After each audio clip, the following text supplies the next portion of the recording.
오늘의 성경 공부 주제는 당신은 누구의 아들입니까? 입니다. 당신은 누구의 아들로 지금 살아가고 있습니까? 육신의 부모의 아들로 살아가고 있습니까? 아니면 우리가 하나님의 아들로 살아가고 있습니까? 오늘 이러한 내용을 가지고 함께 은혜를 나누고자 합니다. 보시면은 우리는 주일 예배를 늘 반복적으로 드리고 있습니다. 또 날마다 기도도 하고 있고 또 말씀을 날마다 묵상하면서 반복적으로 보고 있습니다. 우리가 이렇게 보면서 사는 이유는 무엇일까? 우리가 이제 이 땅에서 잘 먹고 잘 살기 위해서인지 아니면 천국에 가기 위해서인지 아니면 다른 이유 때문인지 한번 생각해 보시면 좋겠습니다.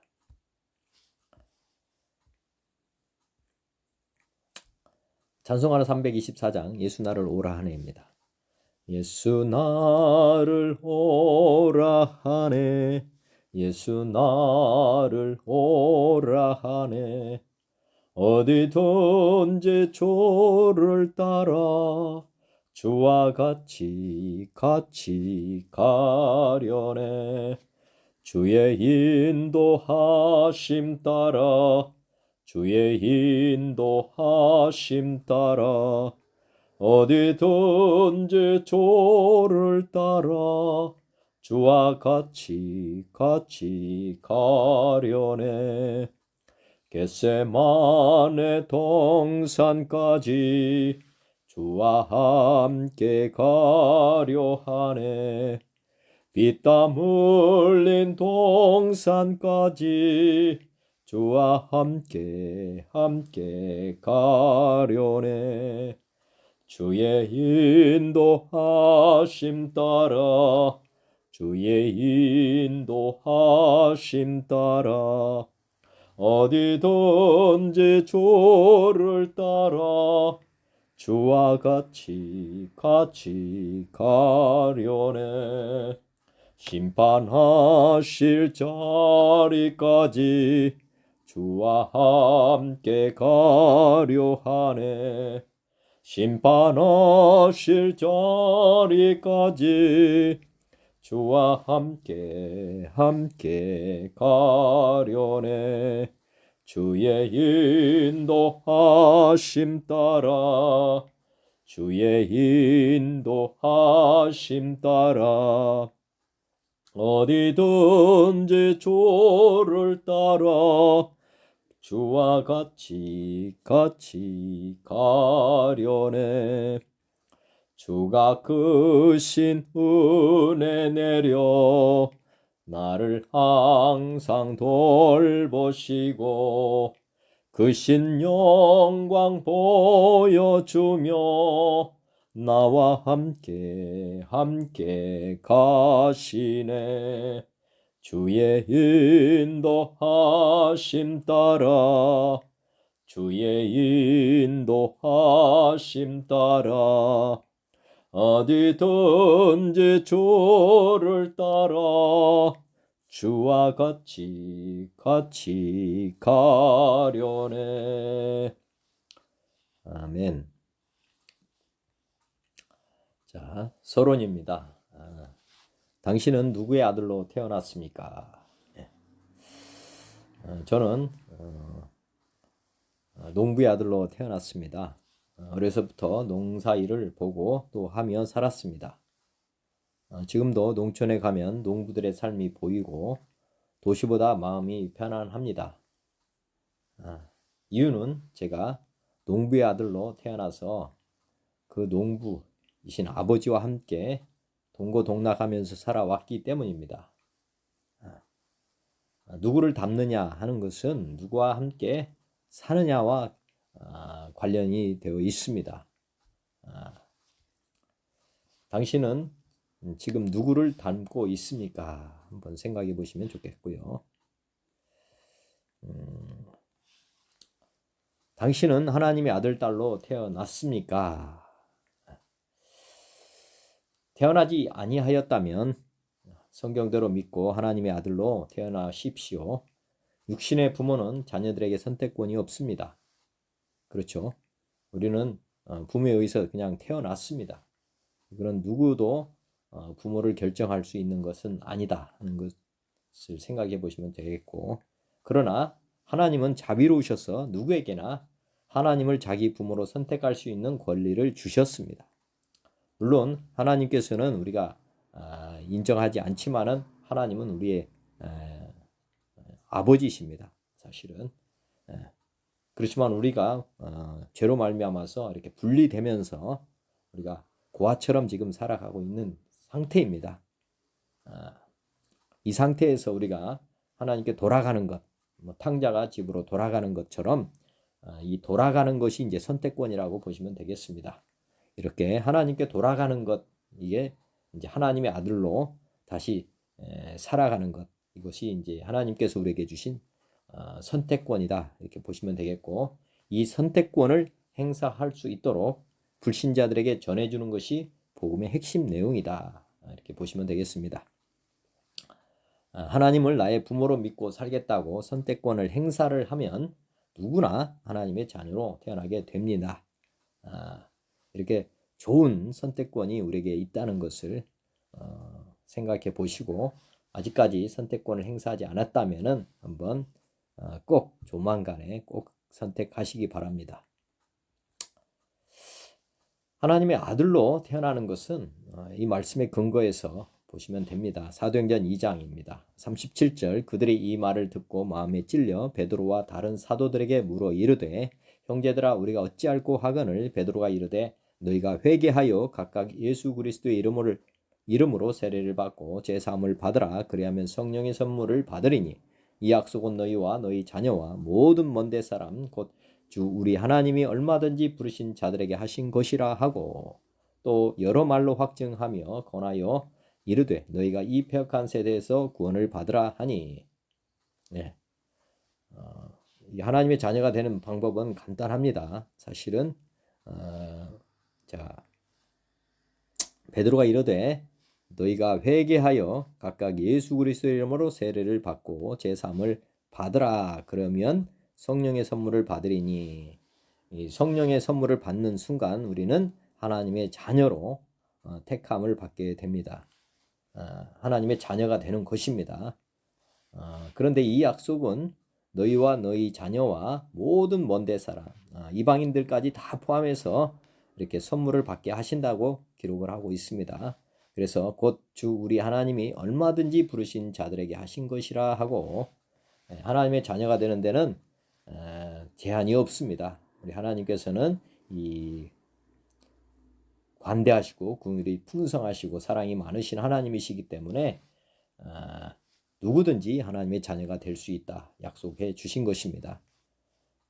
사람은 한계가 있다 보니까 만약에 제가 양자를 삼는다 해도 제 능력의 한계 때문에 고아원에 있는 아이들을 다 자녀로 택할 수가 없습니다.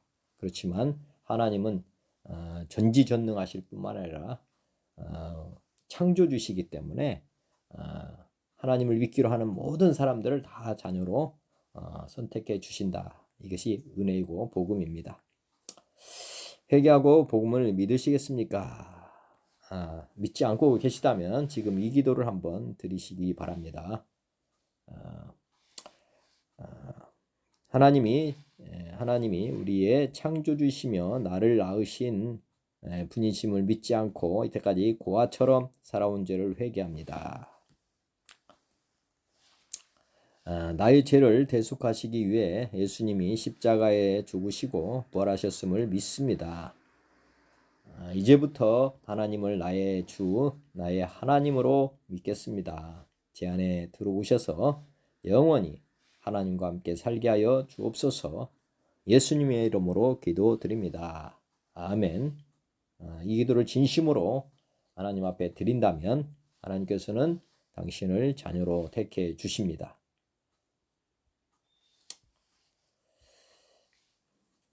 이제 본론으로 들어가 보겠습니다. 성경을 통해 살아계신 하나님과 하나님의 일을 보여주시는 근본적인 이유는 무엇입니까? 성경은 무엇을 말씀하고 있는가? 성경은 살아계신 하나님과 그다음에 하나님의 일을 보여주신 책입니다. 이렇게 성경 속에 하나님이 그리고 하나님의 일이 기록이 되어 있습니다. 이 세상 어떤 책에도 하나님과 또 하나님의 일이 기록된 책은 없습니다. 딱 유일무이하게 하나님이 쓰신 책은 성경 한 권입니다. 그 안에 하나님에 대한 이야기 또 하나님의 일에 대한 이야기가 나옵니다. 자, 하나님의 아들들이 이 땅에서 하나님을 온전히 닮은 삶을 살도록 하기 위해서 성경을 주신 것이다. 굉장히 중요한 것입니다. 성경을 우리가 왜 봐야 되느냐? 이건 이것은 무엇이냐면 하나님을 온전히 닮은 삶을 살도록 하기 위해서다. 즉 아까 가족을 얘기했습니다. 가족 같이 살 때 닮게 되어 있습니다. 닮게 된다는 거죠. 하나님이 우리를 자녀 삼으셨는데 하나님을 닮는 방법은 사실은 성경을 통해서 닮게 된다는 것입니다. 그래서 성경을 우리에게 주신 거죠. 하나님께서 구하는 부모는 있지만 부모와 같이 살지 못한 사람들이기 때문에 겉모습은 닮을지 모르죠. 구하라고 하는 것은 구하는 부모는 있죠. 부모는 있는데 부모와 같이 살지 않는 것입니다. 구하는. 그래서 겉모습은 부모를 닮을 수 있습니다. 그렇지만 속사람 부모를 완전히 닮으려면 속이 닮아야 되거든요. 마음이 하나가 돼야 된다는 거죠. 근데 구하는 같이 살지 않기 때문에 동고동락을 하지 않기 때문에 부모를 닮을 수 없다는 것이죠. 이 실질적으로는 이제 겉모습은 닮는데 유전적으로는 이제 부모의 유전자를 타고나기 때문에 닮을 수 있지만 속 마음까지 닮아야 됩니다. 부모 자녀가 닮으려면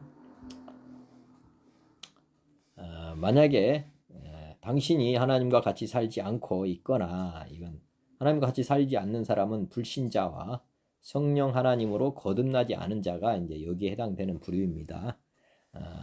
그리고 거듭난 자녀임에도 성경을 통해서 하나님의 하시는 일을 보면서 살지 않는다면 진정으로 하나님을 닮은 아들로는 살 수가 없습니다. 이 거듭난 자녀임에도 같이 살지 않으면 안 된다. 예를 들어서 부모가 자녀를 낳았습니다. 낳아서 지금 관계는 유지하고 있는데 자녀가 뭐 학업을 위해서든 뭐를 위해서든 유학을 갔다고 치면 예를 들어서 뭐 우리나라에서 떨어져 사는 곳이나 또 해외에 나가서 이렇게 교육을 했을 때 그 자녀는 내 자녀이긴 하지만 나를 닮을 수는 없습니다. 왜? 떨어져 살기 때문에. 이런 경우에도 하나님을 닮지 못한다. 이런 것을 한번 생각해 보시면서 오늘 하나님을 어떻게 하면 닮을 수 있는가 하는 것을 오늘 주제로 지금 택했으니까 잘 보시기 바랍니다. 성경은 보이지 않는 하나님이 하신 일과 또 하나님의 아들들에게 보여주시고 닮도록 하기 위해 기록해 주신 책이다. 맞습니다. 자, 보면 성경이 없었다면 우리는 하나님의 아들로 사는 것이 거의 불가능합니다. 하나님은 초능력자이심으로 가능하다 할 수도 있다고 주장할 수 있습니다. 그러나 너무 비효율적이겠죠. 각 사람한테 성경을 주는 것과 또 각 사람에게 하나님의 말씀으로 이렇게 훈육하고 이끌어 간다는 것 한번 생각해 보시면 어떤 것이 효율적이겠는가. 기록된 말씀이 없다면 하나님은 각 사람에게 이렇게 성경에 있는 모든 말씀을 다시 반복해야 되는 것입니다.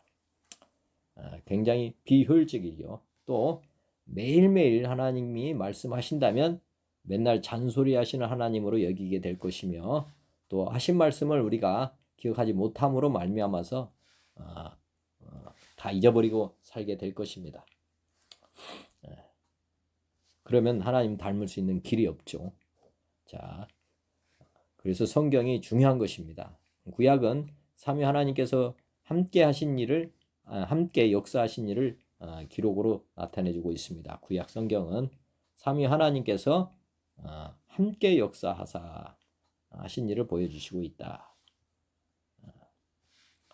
그 사복음서는 그러면 어떤 책이냐? 또 사복음서 구약은 이렇게 삼위 하나님께서 함께 역사하신 책이라 하면, 사복음서는 구약의 백성들이 말씀대로 살지 못하여 실패한 삶을 다시 반복하지 않도록 하기 위해서 하나님께서 친히 하나님의 아들 예수님 맏아들이죠, 세상에 보내셔서 하나님의 뜻대로 말씀대로 사는 삶의 모범을 보여주신 책이다.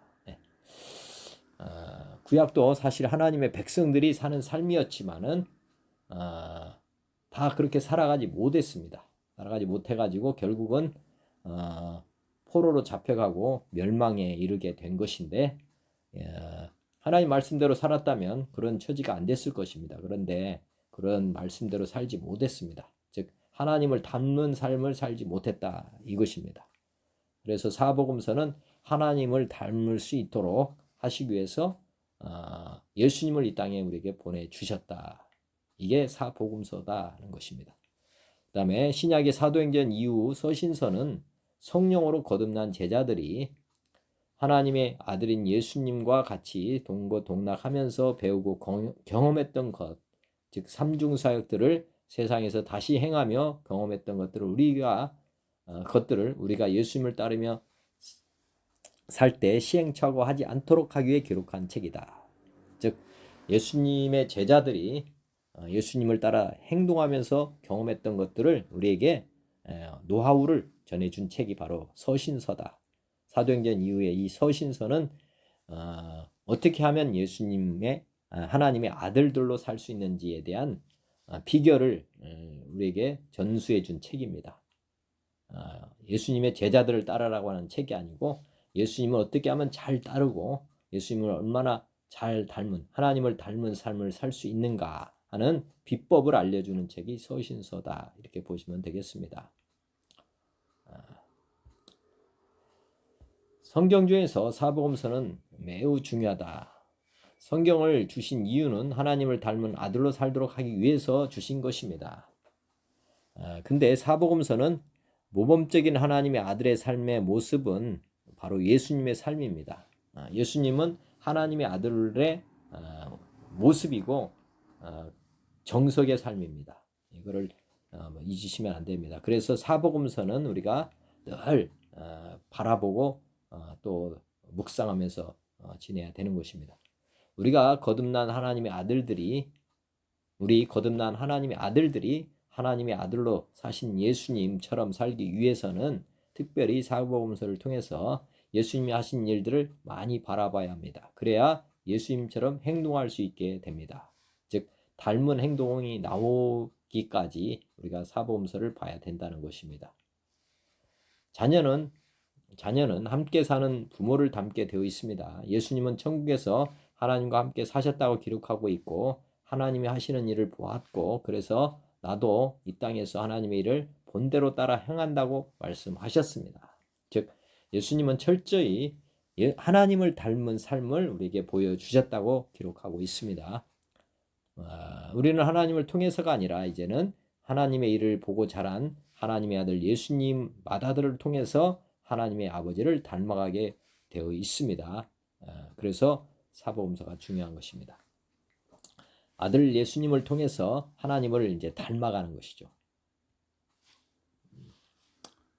자, 하나님 아버지께서 하시는 일은 뭐냐? 하나님의 일을 우리가 따라서 해야 되는데, 제가 아까 농부 밑에서 자라면 농부 일을 하게 되어 있습니다. 마찬가지로 우리는 하나님 아버지를 닮아서 하나님의 일을 해야 하는 것입니다. 자, 보면 아버지 하나님께서 하시는 일이 뭔지 요한복음 5장에 보면, 그러므로 예수께서 그들에게 이르시되 내가 진실로 진실로 너에게 이르노니 아들이 아버지께서 하시는 일을 보지 않고는 아무것도 할 수 없나니 아버지께서 행하시는 그것을 아들도 그와 같이 행하느니라. 예수님께서는 천국에서 이 땅에 오시기 전에 아버지께서 하시는 일을 보았다고 기록하고 있습니다. 그래서 예수님도 아버지께서 행하시는 그것을 지금 예수님도 행하고 있다. 요한복음 6장에도 보면 그들이 묻되 우리가 어떻게 해야 하나님을 하오리까? 하나님의 일을 하겠습니까? 물었는데 예수께서 대답하여 이르시되 하나님께서 보내신 일을 믿는 것이 하나님의 일이다. 하나님의 일은 지금 구약에 보면 구약에 지금 예수님께서 아버지께서 하시는 일을 보았다고 지금 기록하고 있습니다. 그러면 구약에서 하나님이 하신 일이 무엇냐?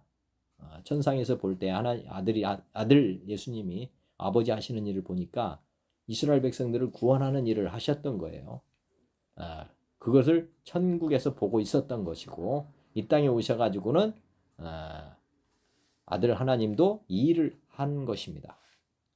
이렇게 하고 기록하고 있는 것입니다. 그러니까 예수님도 구원하러 하나님이 하신 일을 다시 하는 것입니다.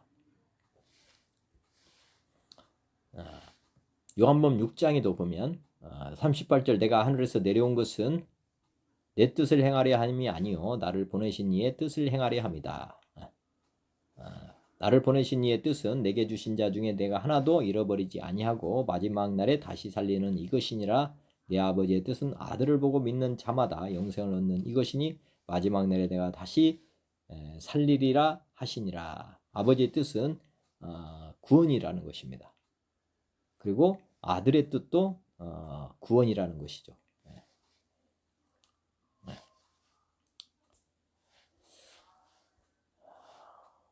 요한복음 10장에 보면 예수께서 이르시되 너희 율법에 기록된 바 내가 너희를 신이라 하였노라 하지 아니하였느냐. 성경은 패하지 못하나니 하나님의 말씀을 받은 사람들을 신이라 하셨거든. 하물며 아버지께서 거룩하게 하사 세상에 보내신 자가 나는 하나님의 아들이라 하는 것으로 너희가 어찌 신속 모독이라 하느냐. 여기도 다시 기록하고 있습니다. 내가 내 아버지의 일을 행하지 아니하거든 나를 믿지 말려니와 내가 행하거든 나를 믿지 아니할지라도 그 일은 믿으라. 그러면 너희가 아버지께서 내 안에 계시고 내가 아버지 안에 있음을 깨달아 알리라 하시니. 자, 아버지 일을 닮지 않고는 아버지를 할 수가 없습니다. 그것을 지금 우리에게 말씀하고 있고 특별히 또 아버지께서 내 안에 계시다 이렇게 말씀하고 있습니다. 닮는다는 것은 그저 되는 것은 아닙니다. 생물학적으로 부모를 닮는 것은 생물학적으로도 유전자, 염색체라든지 유전자가 닮습니다. 뿐만 아니라 어떻게 보면 영과 혼도 사실은 아버지로부터 보고 배웠기 때문에 어떻게 보면 아버지가 내 안에 계신 것과 동일하다 이렇게 보시면 되겠습니다.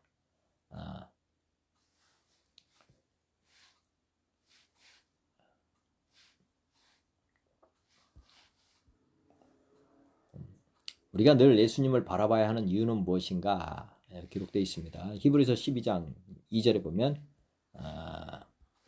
믿음의 주요 온전하게 계신 예수를 바라보자. 믿음의 주요 온전하게 계신 예수를 우리는 늘 바라봐야 됩니다. 그는 그 앞에 있는 기쁨을 위하여 십자가를 참으사 부끄러움을 개의치 아니하시더니 하나님 보좌 우편에 앉으셨느니라. 예수님을 바라봐야 되는 이유는 우리도 이런 영화가 있기 때문에 더욱 그렇습니다. 예수님을 닮아야 하나님 아버지를 닮은 사람이 되기 때문이다. 우리가 주님을 바라보고 따라가는 것은 예수님을 닮을 때 아버지 하나님을 또 닮는 사람이 되기 때문이다. 예수님이 이 땅에 사시면서 늘 자신 안에 계신 아버지 하나님을 바라보았고 또 그분과 함께 대화하며 기도하면서 하나님의 뜻, 말씀을 이루며 하나님의 일, 복음 전파, 영의 구원, 양육, 혼의 구원, 고침, 몸의 구원, 즉 사람의 전인 구원 사역을 행동으로 보여주셨습니다. 하나님은 이 일을 하셨던 것입니다. 그리고 우리가 예수님을 바라보는 이유도 이런 일들을 우리가 행해야 되기 때문에 그렇습니다. 자, 서신서는 왜 봐야 하는가? 기록하신 이유는 무엇인가? 서신서는 우리도 하나님의 아들들로 온전하게 살 수 있도록 하고 또한 누구나 하나님의 아들의 삶이 가능하다는 것을 보여주시기 위해서 기록한 책입니다. 제자들은 우리들과 같은 성정을 가진 사람의 아들들로 태어났지만은 성령으로 거듭난 이후에는 사람의 아들이 아니라 하나님의 아들들로서 사는 것을 보여줬습니다. 다만 처음부터 온전하지는 않기에 시행착오의 내용도 이 서신서에는 기록되어 있는 것입니다. 서신서를 볼 때 꼭 잊지 말아야 하는 것은 우리가 누구를 모델로 삼고 살아야 하느냐입니다. 서신서를 꼭 볼 때 지금 제자들을 따르라고 한 것이냐, 예수님을 따르라고 한 것이냐, 이것을 한번 생각해 보시라는 것입니다. 구약을 보면서 다윗을 따르는 사람이 있고 솔로몬을 따라가려고 하는 사람들이 있고, 또 신약에서도 사도 바울을 따라가려고 하는 사람들이 있고 베드로를 따라가는 사람들도 있습니다. 그러나 그것은 하나님이 원하는 삶은 아닙니다. 자, 그 이유는 제자들은 예수님과 같이 동고동락하며 살았던 사람들입니다. 그들은 예수님을 닮았고 결과적으로 하나님 아버지를 닮았던 사람들이었습니다. 제자들은 철저히 예수님을 따라 예수님이 행하시는 대로 가르치고 전파하고 고치는 삼중 사역을 행하셨습니다. 우리는 제자들과 상황이 좀 다릅니다. 매우 다릅니다. 그럼 우리가 하나님의 아들들로 살기 위해서는 제자들과 지금 상황이 다르죠. 제자들은 예수님과 직접 같이 살았고 우리는 지금 그런 것을 하지 않았죠. 그래서 좀 상황이 다릅니다. 그래서 우리가 하나님의 아들들로 이제 제자들처럼 살기 위해서는 우리가 사복음서를 아까 많이 봐야 된다는 이유가 그런 이유입니다. 통해서 우리도 그 삶을 개인적으로 경험해야 서신서에 기록된 삶을 살아낼 수 있기 때문에 그렇습니다. 그 당시에 제자들은 사복음서를 안 봐도 됐지만은 우리는 이제 사복음서는 필수적으로 봐야 되는 것입니다. 그래야만 서신서에 기록된 말씀들을 온전히 이해할 수 있고 또 경험할 수 있는 것입니다. 우리가 제자들과 같은 즉 예수님을 닮은 삶을 경험하는 방법은 그러면 무엇입니까? 자, 예수님을 닮은 삶은 어떻게 가능한가? 어떻게 가능한가? 이거는 반복의 원리라고 하는 것을 한번 잘 생각해 보시면 좋겠습니다. TV에서 삶의 달인이란 프로그램 보신 적 있으실 것입니다. 달인이 되는 것은 하고 있는 일을 수년 동안 반복을 하다 보면 그 분야에서 높은 경지에 이르게 된다는 것입니다. 달인이 되는 것은 반복을 하기 때문에 그렇다는 거죠. 자기 하는 일을 계속 반복해서 하다 보면은 거기에 전문가가 된다는 게 전문가. 전문가는 다른 게 아닙니다. 반복하는 사람들이 반복하는 사람들. 체조 전문가 그러면 체조 기술을 계속 반복하는 거죠. 몸으로 계속 반복하는 것이고. 자, 부모를 닮는 비결도 그런 원리입니다. 어려서부터 반복적으로 부모님을 항상 바라보고 부모님과 무시로 대화하고 부모님의 일을 보고 함께 하는 삶을 살다 보면은 자신도 모르게 부모를 닮게 됩니다. 제가 시골에 있을 때 제 걸음걸이가 부모를 닮았다고 많은 사람들이 말을 했습니다. 제가 부모를 따라간 건 아닌데 저도 모르게 부모의 행동을 이렇게 따라 했던 것입니다. 음식 문화나 뭐 이런 거 다 부모를 다 닮고 있습니다.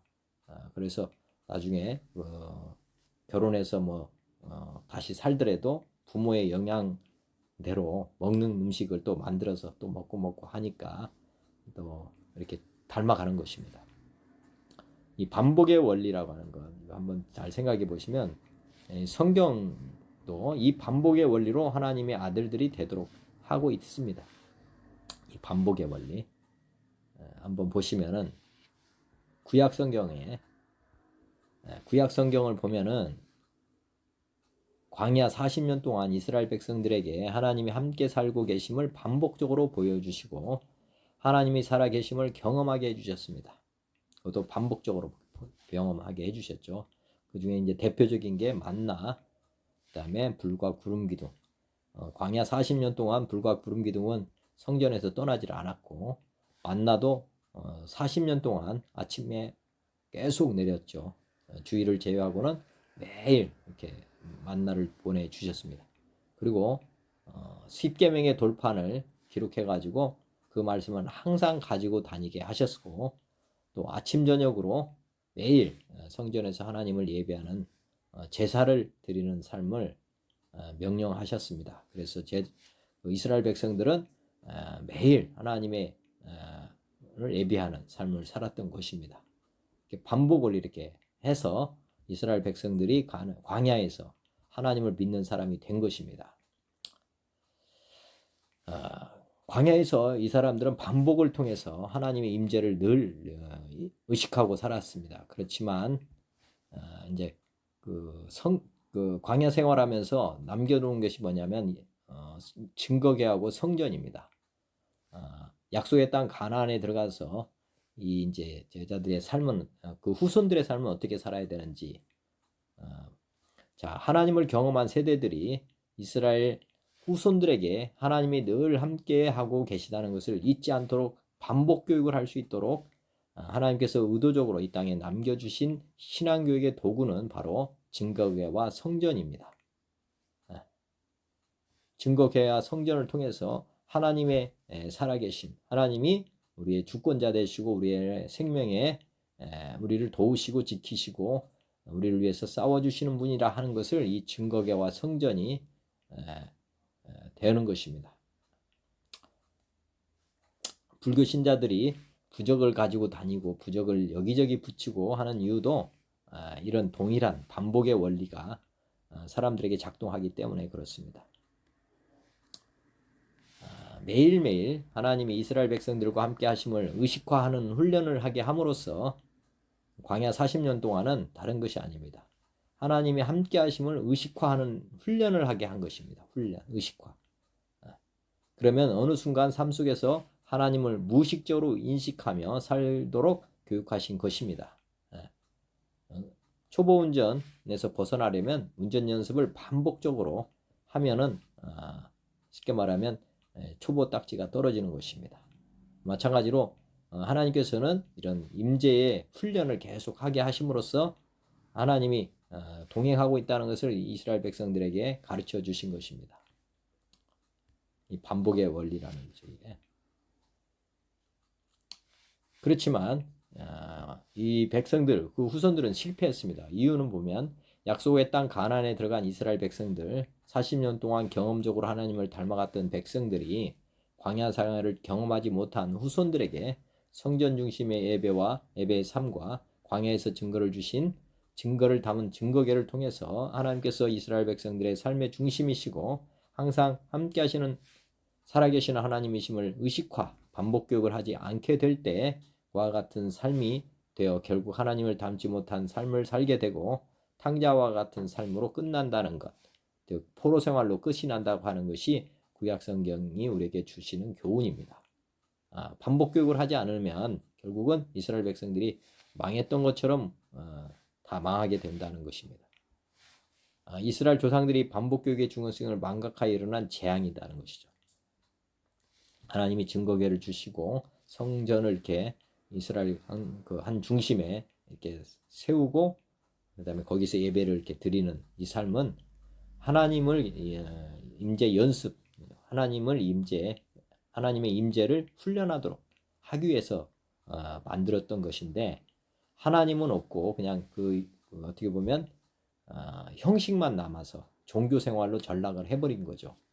사실 하나님을 예배하는 삶을 반복적으로 하는 것을 가르쳐 주고자 했는데 이스라엘 백성들은 그걸 도구로 그냥 단순 도구로만 생각하고 종교 행위로 타락을 해버려서 나중에 보면 이스라엘 백성들이 망하고 맙니다. 예수님께서도 반복의 원리로 우리 제자들을 가르쳐 주셨습니다. 구약에서 이스라엘 백성은 보이지 아니하는 하나님을 이적과 기적, 증거궤, 주신 율법 등을 통해 하나님을 닮아가야 했기 때문에 하나님을 닮기가 불가능하였습니다. 하나님이 예수님을 보내주신 이유는 하나님을 쉽게 닮도록 하기 위함이었다. 이것이 은혜입니다. 하나님을 닮고자 했지만은 구약에서도 노력을 많이 했잖아요. 그런데도 불구하고 그들이 하나님을 닮아가는 삶을 살지 못했습니다. 불가능했죠. 왜냐하면 보이지 않는 하나님을 닮아간다는 것은 정말 어려운 일입니다. 어려운 일이 아니라 불가능한 일이죠. 그런데 이제 하나님께서 예수님을 보내주셔서 보이는 하나님이 됨으로 말미암아서 그리고 예수님이 제자들에게 말씀한 것처럼 따라오라 내가 너희들을 가르쳐주겠다 해가지고 제자들이 예수님과 함께 동고동락하는 그런 가족이 된 것입니다. 그렇게 함으로써 하나님을 닮도록 하는 것이 이게 하나님의 섭리였다는 것이죠. 예수님은 제자들을 뽑고 그들과 함께 동고동락하면서 삼중사역, 복음 전파, 가르침, 고치심을 반복적으로 행하셨고 제자들에게 먼저 보여주시고 따라서 행하게도 하셨습니다.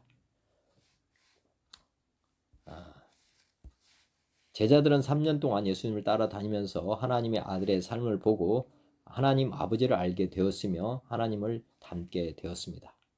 예수님은 하나님의 일, 전인구원을 반복적으로 하시면서 제자들에게 삼중사역의 삶을 자연스럽게 닮아가도록 하신 것입니다.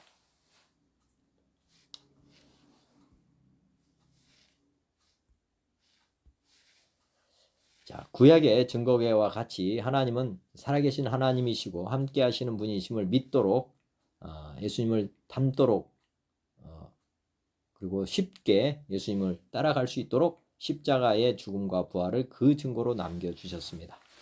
구약의 증거계 성전이 있었던 것과 같이 신약에서는 이 증거가 뭐냐, 지금 이제 예수님은 안 계시잖아요. 근데 우리가 예수님을 어떻게 닮아갈 수 있게 하는 것이냐, 하나님은 그 방법으로 십자가의 죽음과 부활을 믿을 만한 증거로 남겨주셨다는 것입니다. 구약에서 증거계가 그 역할을 못함으로 말미암아서 후손들이 하나님을 떠나게 됩니다. 그런데 신약에서도 우리가 받은 것을 지금 사도 바울이 그렇죠. 내가 받은 것을 먼저 너에게 전하였노니 우리의 복음은 변하지 않아야 되는 것입니다. 왜냐하면 아까 증거계가 변하지 않아야 되는 것처럼 신약에서 이 증거, 우리가 믿도록 하는 증거는 죽음과 부활입니다. 이거를 우리가 받은 것이라고 보면 또 후손들이 복음 전파할 때 이것을 받은 것을 그대로 전달해야만 우리가 구원을 이루어 갈 수가 있는 것입니다. 그래서 사도 바울은 내가 받은 것을 먼저 너에게 전하였노니 이는 성경대로 그리스도께서 우리 죄를 위하여 죽으시고 장사 지낸 바 되셨다가 성경대로 사흘 만에 다시 살아나사 받은 것은 바로 이것이었다는 것입니다. 이게 복음이라는 거죠. 복음. 받은 복음입니다. 복음은 다른 게 아니라 십자가의 죽으심과 부활, 이것이 믿을 만한 증거이면서 증거입니다. 이거를 반복해서 전하면 사람이 변하게 되어 있습니다.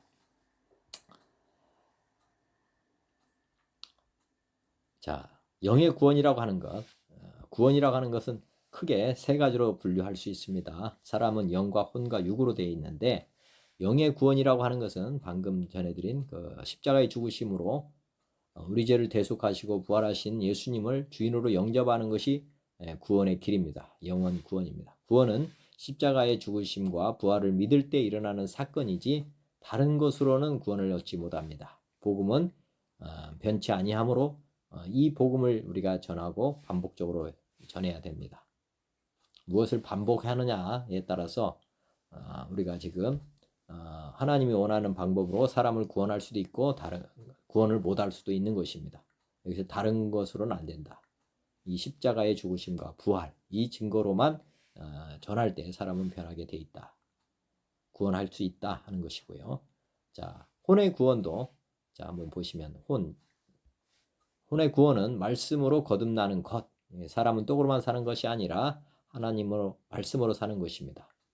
자, 말씀으로 혼이 구원받는 길은 말씀을 반복적으로 되새김하는 것이고 혼의 구원도 반복의 원리입니다. 묵상의 원리, 말씀을 반복하는 것. 이것도 우리가 말씀을 거듭거듭 볼 때 사람의 혼이 거듭나게 되는 것입니다.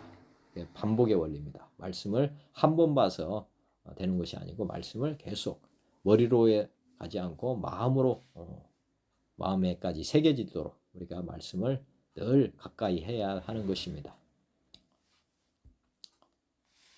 그리고 사람의 육의 구원이라고 하는 것은 무엇이냐? 날마다 산 제물로 우리를 드리는 것. 이게 반복입니다. 날마다 우리 몸을 반복적으로 훈련하면 몸이 기억을 하게 됩니다.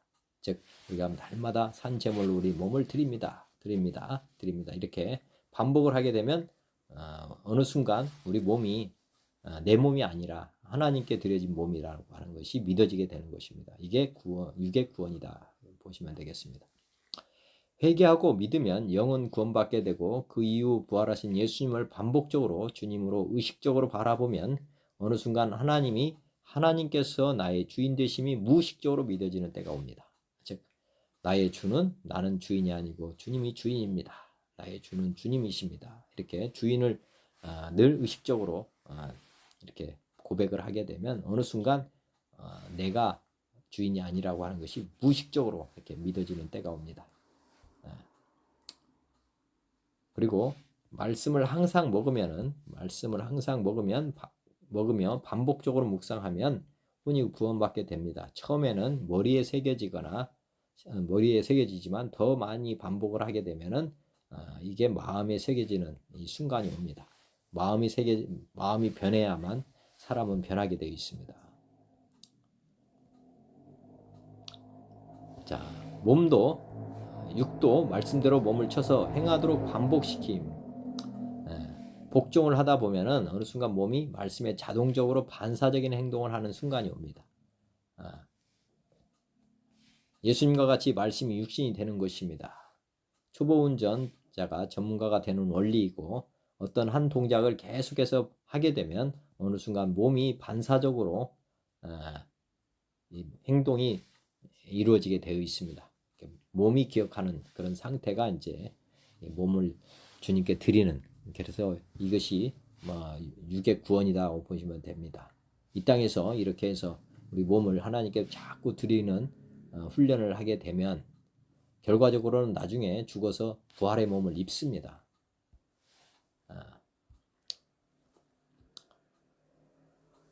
자, 어떤 사람의 삶으로 변하고 싶습니까? 우리의 선택에 달려 있다.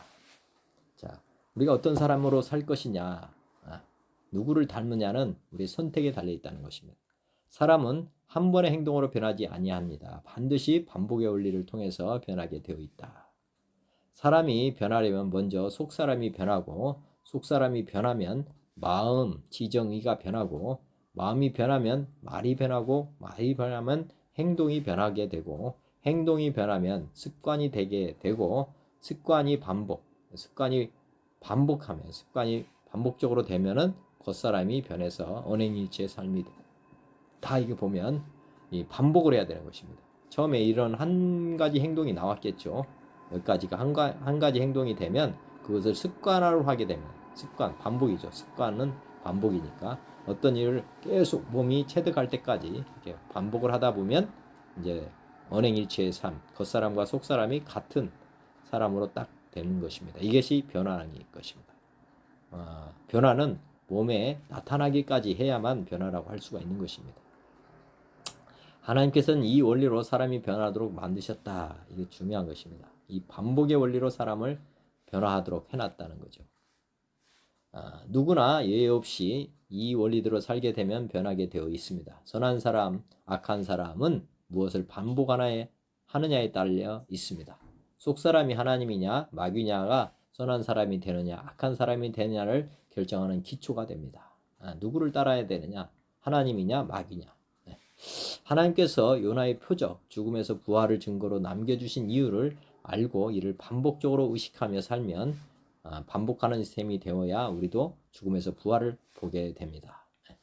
이게 반복으로 전하고 그것이 반복으로 전할 때 우리의 것이 됩니다. 그래서 부활이 자연스럽게 믿어지는 그런 삶이 이제 성도의 삶이라고 보시면 되겠습니다. 부활은 예수님이 하나님이심과 살아계심을 믿도록 하는 증거물이다. 마태복음 16장에 보면 악하고 음란한 세대가 표적을 구하나 요나의 표적 밖에는 보여줄 표적이 없느니라. 음란한 세대가 표적을 구하지만은 요나의 표적 밖에는 보여줄 표적이 없다. 즉 요나의 표적은 뭐냐면 사도행전 17장 30절 알지 못하던 시대는 하나님이 간과하셨거니와 이제는 어디든지 사람에게 다 명하사 회개하라 하셨으니 이는 정하신 사람으로 하여금 천하를 공의로 심판할 날을 작정하시고 이에 그를 죽은 자 가운데서 다시 살리신 것으로 모든 사람에게 믿을 만한 증거를 주셨음이니라 하니라. 요나의 표적은 모든 사람이 믿을 만한 증거다. 그를 죽은 자 가운데서 다시 살리신 것으로 우리에게 믿을 만한 증거를 주셨다. 아까 증거계 얘기 드렸습니다. 증거계를 주셨다.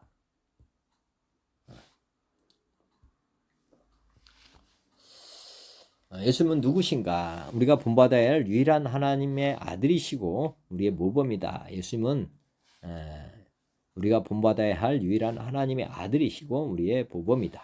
우리도 하나님의 아들이기 때문에 예수님은 우리의 모범이 된다. 예수님은 그 안에 하나님 아버지가 계셨고 하나님의 말씀이 육신이 되셨고 성령님으로 태어나시고 성령세를 받으실 때 성령님이 충만하게 임하신 분이십니다. 철저히 성령님에게 이끌림 받으시며 산 사람이었습니다. 우리가 회개하고 복음을 믿고 죄사함을 받으면 성령으로 하나님의 아들로 거듭나게 됩니다. 그럼 우리도 예수님과 같은 삶을 살 수 있는 기초가 놓이게 되는 것입니다. 목사의 아들은 목사처럼 사는 것이 정석이고 교수의 아들은 교수의 아들처럼 사는 것이 정석입니다. 누구의 아들로 살 것인가를 정하는 것이 가장 우선적이면서 중요한 일입니다. 자, 우리가 예수님을 믿는다면 우리는 하나님의 아들로서 사는 것이고 사람을 택한다면 사람의 아들로 살다가 인생을 마치는 것입니다.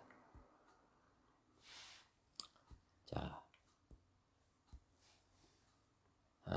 우리가 하나님의 아들로 쉽게 사는 키는 무엇이냐? 키. 하나님은 열쇠. 키는 무엇인가? 우리 모두가 하나님의 아들들로 살게 하시는 하나님의 계획은 성령님을 우리와 함께 살게 하심으로 우리를 하나님의 아들이 되어 살게 하시는 것입니다. 즉 하나님과 함께 산다. 이게 그러니까 가족이라는 거죠. 하나님의 가족으로 살게 하심으로 말미암아서 우리가 하나님의 아들들이 되어 살게 하는 것이다. 이게 얼마나 좋습니까? 우리가 고아로 살다가 하나님을 우리 아버지로 이렇게 영접해서 사는 것. 이제 돌아온 탕자 이야기를 생각해 보시면 되겠습니다. 자, 이렇게 하나님과 함께 사는 방법으로 하나님을 닮게 하신다. 이게 가장 중요합니다. 성경에서. 자, 예수님을 믿으면 죄사함을 하시고 하나님의 양자로 택하십니다. 이게 성령으로 거듭난 거고요. 아들 교육은 철저히 보혜사 성령님을 통해 이루어 가십니다. 성경의 저자이신 성령님이 가르쳐 주십니다. 또 세 번째, 하나님의 아들처럼 생각하고 행동하게 성령님이 도와주신다. 성령의 은사를 주심으로 하나님의 일곱 영이 임하시고 그래서 우리가 뭐 하는 겁니까? 성령님을 통해서 행동으로 나타나게 하는 거죠. 하나님 말씀도 성령님이 깨우쳐 주시는 거고 그 다음에 거듭나게 하는 것도 성령님이 하시는 일이고 그 다음에 행동하게 하는 것도 하나님의 아들답게 이적과 기적을 베풀면서 살게 하는 것도 결국은 성령님이 우리를 통해서 이루어 가시는 것이다. 그래서 우리가 하나님을 그대로 닮는 삶을 실현할 수 있는 길이라는 것이죠. 요람에서 무덤까지 우리가 성령님과 함께 가족같이 사는 방법으로 하나님은 우리를 하나님의 아들들로 만들어 가신다. 자, 예수님이 이 땅에 계속 계셨다면은 하나님의 아들 가족으로 사는 사람은 그때 당시도 12명밖에 안 됐습니다. 하나님의 가족으로 살 수 있는 거는 이 세상에 육체적인 공간 제약이 있고 시간 제약이 있어서 사실은 하나님의 아들로 살기에는 제한이 되는 것입니다. 그렇지만 이제 예수님이 이 땅에 살지 않고 올라가시면서 보혜사 성령을 각 사람에게 보내주심으로 말미암아서 누구나 하나님의 가족으로 하나님과 함께 사는 길이 열린 것입니다. 얼마나 좋은 것입니까? 자, 제자들이나 이 시대의 목사, 장로는 예수님을 따라 하나님의 아들들로 사는 삶을 먼저 경험하고 우리도 예수님을 따라 살도록 도와주는 사람들입니다. 우리 삶의 모델이 아니라 우리 신앙을 가이드해주는 도록 세워주신 돕는 자일 뿐입니다. 이거 굉장히 중요한 것입니다. 이들은 우리의 모델이 되는 것은 아니고 우리에게 신앙을 좀 가이드해주는 안내자 역할일 뿐입니다. 우리는 제자들을 닮는 것이 아니라 모범이신 예수님을 닮는 것을 목표로 삼고 살아야 됩니다.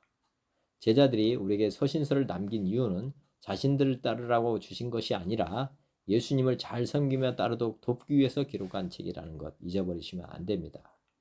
그래서 신약에서 보면 사도 바울을 닮아서 나는 이렇게 살아야 되겠다. 이것은 아까 정답에서 벗어난 것입니다. 어느 정도는 닮을 필요도 있겠죠. 그러나 온전히 닮는 것은 하나님 외에는 없습니다. 자, 성령님이 우리가 하나님의 아들로 살도록 하신 하나님의 승부수였다는 것을 여기서 기록하고 있습니다. 요한복음 14장 16절 내가 아버지께 구하겠으니 그가 또 다른 보혜사를 너희에게 주사 영원토록 너희와 함께 하리니. 자, 하나님의 가족으로 살 수 있도록 해주신다는 내용이 약속이고요. 보혜사 곧 아버지께서 내 이름으로 보내실 성령 그가 너희에게 모든 것을 가르치고 내가 너희에게 말한 모든 것을 생각나게 하리라. 보내신 성령님이 우리에게 뭐를 하냐면 모든 것을 가르쳐주고 너희에게 말한 모든 것을 예수님이 제자들에게 했던 모든 말씀을 우리들에게 다시 생각나게 해주시겠다고 성령님 오셔서 지금 하실 일이라고 하십니다. 그 다음에 요한복음 15장 26절 내가 아버지께로부터 너에게 보낼 보혜사 곧 아버지께로부터 나오시는 진리의 성령이 오실 때 그가 나를 증언한다. 우리가 복음을 증거하고 전파해야 되는데 그때 누가 하는 것이냐? 예수님이 하신 일을 우리를 통해서 하실 분은 성령님이시다는 거예요. 성령님. 진리의 성령님 우리에 오셔가지고 예수님을 증언해 준다는 거예요. 그러니까 우리가 예수님을 닮을 수 있도록 가르쳐주고 생각나게 해주고 예수님을 온전히 따를 수 있도록 해주시는 분은 성령님이시다. 그래서 사복음서를 지금도 우리가 그대로 동일하게 예수님이 함께 하시는 것을 그대로 체험할 수 있도록 해주고 계신 것입니다.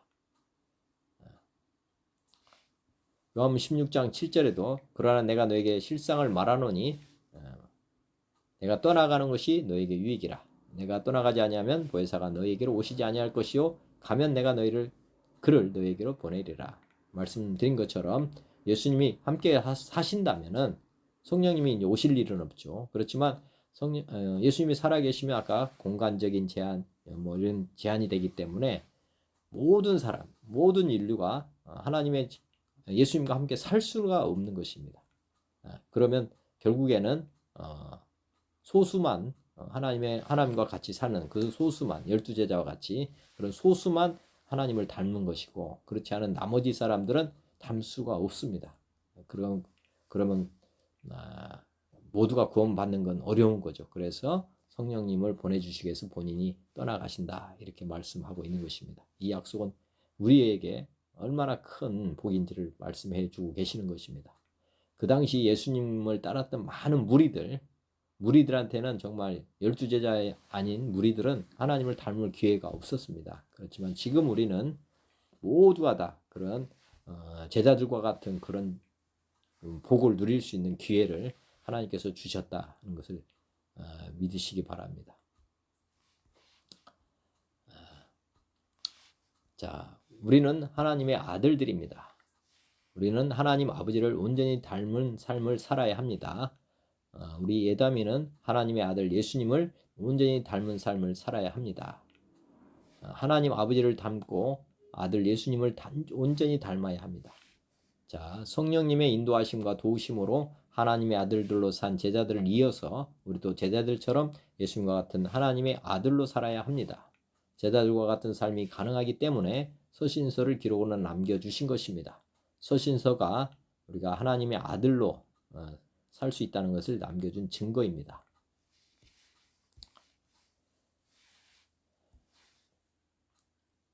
우리는 하나님의 아들이 되었고 아버지와 항상 함께 살고 있음을 잊으면 안 됩니다. 우리는 지금 하나님과 함께 살고 있다는 것을 잊어버리면 안 됩니다. 우리는 하나님의 가족으로 살고 있다. 자, 우리는 거지였었는데 은혜로 하나님의 아들인 왕자가 되었습니다. 이제부터는 우리는 하나님의 아들답게 왕자의 신분으로 변화되어 살아야 합니다. 자, 속부터 겉까지 영, 주인과 혼, 소프트웨어, 우리 사람이 우리의 모든 것을 바꾸면서 살아야 합니다. 속부터 겉까지 다 이제 바꾸면서 살아야 된다. 주인을 영원히 나나 마귀에서 하나님으로 바꾸고 의식적으로 하나님을 주인으로 시인, 범사 인정하면서 삶을 반복하면 이렇게 하면 우리가 이제 그 영에 구원됩니다. 이게 임재 연습이죠. 임재 연습.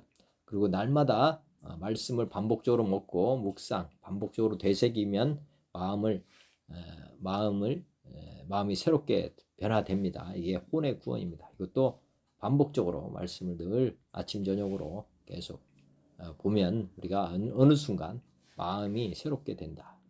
또 몸을 주님의 성전으로 드리며 매일매일 반복적으로 몸을 산제물로 드리는 예배를 드리고 살면은 우리가 아까 몸이 이제 내 몸이 아닌 하나님의 몸이 된 것을 육체가 이제 기억하게 되는 것입니다. 이것도 매일매일 우리가 날마다 죽는다. 우리 날마다 우리를 하나님 앞에 산제물로 드린다. 이렇게 하시면은 우리 몸은 또 이렇게 온전히 변화가 되게 되어 있습니다. 자, 보이는 것을 주목하면 안 되고 보이지 아니하는 하나님을 늘 주목하면서 살아야 삶이 하나님의 아들들의 삶으로 변화가 됩니다. 이게 임재 연습이 필수다는 거. 자, 고린도후서 4장 18절 우리가 주목하는 것은 보이는 것이 아니요 보이지 아니하는 것이니 보이는 것은 잠깐이요 보이지 않는 것은 영원함이라. 사람은 구조적으로 의식화 없이 무식화가 되는 일은 없다는 것을 아시고 주인이신 하나님과 말씀이신 예수님과 보혜사이신 성령 하나님을 매 순간 의식적으로 반복적으로 보이지 않으시는 하나님을 바라보면서 사십시오. 자, 이게 의식화입니다. 임재 연습, 임재 연습입니다. 하나님의 임재 연습은 의식화는 성직자만 하는 것이 아니라 모든 성도가 꼭 해야 하는 필수 과정이다. 하나님은 성경을 통해서 이 반복을 해서 변화된다고 하는 것을 가르쳐주고 있습니다. 그러므로 어떤 성직자만이 아니라 모든 성도가 해야 하는 필수 과정이다. 오늘부터 그래서 다시 임재 연습을 시작하십시오. 누군가 옆구리를 찌르면 하나님 아버지가 나올 때까지, 또 하나님 말씀이 우리 육신이 될 때까지, 언행일치가 될 때까지, 또 몸에서 기적이 일상적으로 나타나게 될 때까지, 즉 영적 전쟁에서 승리하는 것, 마귀 사단으로부터 이기는 그 삶이 될 때까지 우리는 임재의 연습을 반복해야 합니다. 예수님의 삶이 우리 삶께서 나타날 때까지 우리가 반복하며 살아야 되는 것입니다. 사람은 영과 혼과 육으로 구성되어 있습니다. 자, 하나님의 임재 연습, 동행 연습은 이렇게 한번 해보십시오. 자, 사람은 영과 혼과 육으로 구성되어 있습니다. 그러면 우리가 영과 혼과 육으로 임재 연습을 해야 된다는 것입니다. 자, 영과 혼과 육의 동행 연습이 균형이 있게 되거나 영과 혼이 육이 비중이 커야 정상입니다. 자, 중요한 것은 영이 가장 중요하고 혼이 그다음에 육이 이렇게 되어 있습니다. 그래서 사실은 균형 있게 하는 것도 중요하고 그다음에 영이 먼저 이렇게 이 순서로 이제 구원이 일어나니까 영에 대한 비중을 약간 더 높이고 이렇게 되는 것이 이제 순서라는 것 생각해 보시면 되겠습니다. 자, 영의 동행 연습, 이 영의 동행 임재 연습은 하나님을 모든 것의 주인으로 인식하며 맡기고 사는 것이다. 그 다음에 혼의 동행 연습은 무엇이냐? 혼의 동행 연습은 내 생각을 버리고 하나님의 말씀으로 받으며 사는 시간입니다. 성령님께서 마음의 감동으로 주시는 생각, 음성으로 움직이는 것입니다. 세상 지식, 자신의 생각 등을 부인하고 하나님께서 말씀하심을 믿고 기다리며 사는 것입니다. 우리가 내비게이션을 한번 늘 생각해 보시면 됩니다. 내비게이션이 두를 때까지 기다리고 있는 것이나 마찬가지입니다. 그리고 육의 동행은 이제 말씀을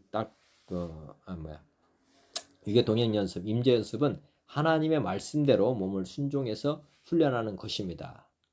안수를 해본다거나 명령 기도를 해보는 거나 복음 전파로 나아가는 것이나 성경 공부를 이제 시작하는 것, 이런 것들이 다 육의 동행 연습인 것입니다. 행동하지 않으면 죽은 믿음입니다. 자, 행동하지 않으면 안 된다. 하나님의 아들은 행동으로 보여주는 것입니다. 예수님이 이 땅에 오셔서 그냥 말씀만 한다면 바리새인하고 똑같았을 것입니다. 그러나 예수님은 말씀도 하실 뿐만 아니라 말씀대로 행동으로 보여주신 분입니다. 행하는 믿음이 산 믿음입니다. 행동하지 않는 것은 운전면허 따고 차도 샀다고 하더라도 기름도 넣지 않거나 차에 올라타지 않거나 차에 앉아도 시동을 걸지 않는 것들을, 이런 것들은 행함이 없는 것입니다. 있으나 마나 하는 거죠. 차가 있으나 마나 똑같다는 것이죠. 자, 행동하는 것은 무엇이냐? 행동한다는 것은 주님의 목표를 따라서 차를 움직여야 살아있는 믿음이 되는 것이고, 이런 삶을 살 때 하나님의 아들의 삶이 되는 것입니다. 즉 시동을 켜고 앉아까지만 있으면 안 되고 이제 엑셀레터를 밟고 움직여야 된다. 이것이 이제 행동한다는 것입니다. 차를 샀으면 사실 움직여야죠. 어디 목표를 두고 이제 내비게이션에 목표 지점을 찍고 이렇게 움직여 가는 것. 이것이 이제 온전한, 그렇게 할 때만 하나님을 온전히 닮을 수 있다. 이렇게 반복적으로 하다 보면 이제 하나님이 하신 일을 우리가 무의식적으로 하게 되는 것입니다. 저도 예전에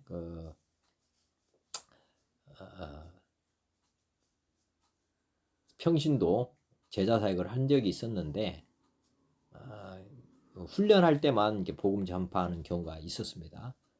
그게 이제 그 목표는 아닌 거죠, 사실은. 일상이 복음 전파하는 사역, 일상이 그다음에 가르치는 사역, 일상이 고치는 사역, 주님처럼 이렇게 항상 이 세 가지가 항상 함께 이루어지는 그 삶이 하나님을 온전히 닮은 삶입니다. 반복할 때만 그런 삶이 우리의 삶이 된다는 것, 이것이 반복의 원리이고 하나님이 우리에게 성경을 통해 계시해 주는 것입니다. 우리 삶이 예수님의 삼중 사역이 이루어지고 있지 않다면은 우리가 지금 돌이켜보고 이제 무엇을 반복하지 않아서 이런 문제가 생겼는지를 점검해 볼 필요가 있습니다. 오늘 말씀을 한번 잘 묵상해 보시면 좋겠습니다. 앞에서 드린 말씀인데 주님과 동행하는 삶이 뭐냐? 동행하려면 첫째 2단계, 1단계에서 4단계까지 우리가 뭐가 문제인지를 한번 생각해 볼 필요가 있습니다. 자, 3위 하나님 무능력 무관심의 단계다. 이 말은 자동차 운전면에 보면 전혀 관심이 없는, 운전에 전혀 관심이 없는 사람이라고 보면 됩니다. 이런 사람은 주님과 동행할 수 없겠죠. 지금 주님과 동행한다는 것이니까 이 동행하려면 자동차로 보면은 자동차 운전에 관심이 있어야 되는데 아예 관심이 없으면 자동차하고 같이 갈 수가 없잖아요. 자, 2단계는 속사람이 이제 하나님을 의식하는 거고, 하능력, 무능력, 관심 단계. 이 뭔 말이냐면 자동차 운전면허를 취득한 사람, 하나님 면허까지는 따는데 자동차가 없는 사람이라고 보시면 됩니다. 그러니까 이거는 뭐냐면 하나님이 없는 사람이니까 같이 갈 수가 없겠죠. 그다음에 세 번째, 삼위 하나님 능력, 관심, 속사람과 관계가 형성된 사람이다. 즉 자동차 운전면허를 취득 후 차를 구입하고 이제 초보 운전을 하는 단계다. 이렇게 보시면 되겠습니다. 이 단계가 이제 어떻게 보면 이제 동행의 시작이라고 보시면 되겠습니다. 그리고 동행 연습을 이제 계속 하게 되면은 이제 하나님과 완전 동행이 이루어지는 거고, 이건 일회성이라면 이거는 이제 뭐냐면 항상 범사에 주님과 동행하는 삶, 이렇게 되는 것입니다. 그래서 임재 연습이 어느 정도가 되느냐에 따라서 이게 4단계가 될 수도 있고 3단계에 머무를 수가 있고, 그렇지 않으면 이전 단계로 해서 우리가 동행이 안 되는 그런 삶을 살 수도 있습니다. 철통 보안의 삶은 무엇이냐 보면은 우리가 이제 하나님과 함께 산다고 하는 거, 하나님의 가족으로 산다는 게 뭐냐, 이걸 한번 생각해 보면 하나님이 늘 주인이라고 하는 것, 그 다음에 예수님이 우리의 주인이다. 혼의 보안, 영의 보안, 그 다음에 육의 보안입니다. 임재 연습은 사실은 이렇게 균형 있게 해야 된다고 제가 말씀드렸지만은 이렇게 살 때만 사실 우리가 하나님이 우리 아버지가 되면 항상 기뻐할 수가 있습니다. 그 다음에 예수님이 이제 우주 만물의 통치자이시니까 범사에 감사하는 삶을 살 수가 있고요. 또 육의 보안이라고 하면 우리가 성령님을 통해서 쉬지 않고 기도한다. 이게 성령님과 늘 내주하시는 하나님과 기도하면서 살아가는 것. 이게 임재 연습입니다. 임재 연습은 이렇게 할 수도 있는 것입니다. 하나님을 늘 의지하고 살아가는 아이들과 같은 그런 삶은 이게 이제 이렇게 되는 거죠. 항상 기뻐하는 것, 어린애 같이 이게 이제 그렇게 되는 거고, 이제 하나님 말씀을 늘 먹고 있는 사람은 이제 혼의 보완이 이루어지는 것입니다. 그다음에 성공적인 그리스도인의 삶이라고 하는 건 뭐냐? 성공적인 그리스도인은 아까 앞에서 예수님과 하나님, 예수님, 성령님과 함께 이렇게 대화하면서 사는 것입니다. 대화하면서 늘 하나님과 동행하는 삶. 이런 삶이 아까 하나님께서 우리가 이제 성공적인 그리스도인으로 살 수 있는 길입니다. 반복을 할 때만 이렇게 하나님과 관계가 온전하게 맺혀지는 것이지, 가족 관계가 되었을 때 이렇게 성공적인 삶이 된다는 것입니다. 또 아까 하나님을 늘 바라봐야 된다고 했는데, 우리는 늘 하나님 아버지를 바라보고 또 우리 예수님을 늘 믿음의 주 온전케 하신 예수님, 또 우리 안에서 반주자처럼 세미한 음성으로 우리를 가르쳐 주시고 생각나게 해주시고 이렇게 해주시는 성령님을 늘 귀 기울여서 듣는, 그렇게 됐을 때 우리가 아름다운 성도들로서 하나님께 아름다운 찬양, 영광을 올려드릴 수 있는 것입니다. 물론 이 안에 다 하나님이 내주하셔야 되겠죠. 하나님이 성령님에 의해서 다 내주될 때 이렇게 소리가 들리는 것입니다. 이 성가대 모델도 잘 보시면 큰 유익이 있을 거라고 봅니다. 이상으로 오늘 준비된 말씀을 마치도록 하겠습니다. 수고하셨습니다. 감사합니다.